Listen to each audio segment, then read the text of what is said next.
50 वर्ष पहले की बात है। एक गांव में एक गरीब किसान रहता था।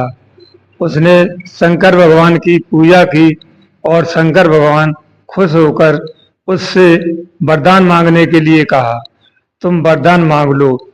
तो उसने कहा कि हे भगवान, रहने के लिए सुंदर सा मकान और मकान के आगे छाया के लिए एक नीम का पेड़ हो, खेती करने के लिए एक जोड़ी बैल, एक गाय दूध पीने के लिए दे दो और पानी पीने के लिए मकान के आगे कुआं हो और रस्सी बाल्टी। तो शंकर भगवान ने कहा, तथास्तु, ऐसा ही होगा। जब वह घर जाता है तो मकान, बैल, गाय, कुआं, नीम का पेड़ सब कुछ देखकर बड़ा खुश हुआ। और फिर उसने पड़ोसी की तरफ देखा तो उसके यहाँ 2 मकान, 2 जोड़ी बैल, 2 गाय, 2 कुआं, सब कुछ दोगुना ही था।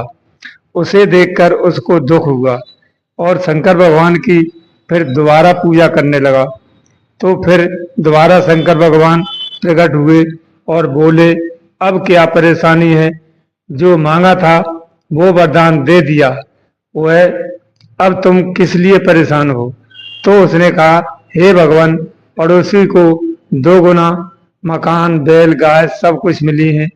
तो शंकर भगवान ने बोला कि हे बोला किसान, कि जिसे मैं वरदान देता हूँ उसके पड़ोसी को 2 गुना मिलता है, ऐसा मेरा नियम है। तो वह बोला कि भगवान, वरदान दोबारा मांगता हूँ। भगवान बोले, मांग लो। हे प्रभु, मेरी एक आंख फोड़ दो। ऐसा क्यों मांग रहे हो?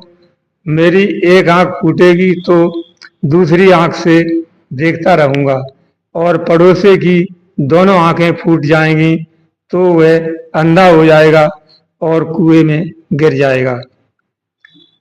इसको देखकर हमें ये लगता है कि आजकल इंसान अपने दुख से दुखी नहीं है और दूसरे के सुख से दुखी है। इस कहानी का उद्देश्य हमें सभी की सोच अच्छी होनी चाहिए और सभी का भला करना चाहिए, दूसरे का अहित नहीं सोचना चाहिए। और कहानी अच्छी लगी तो लाइक सब्सक्राइब कर देना। धन्यवाद।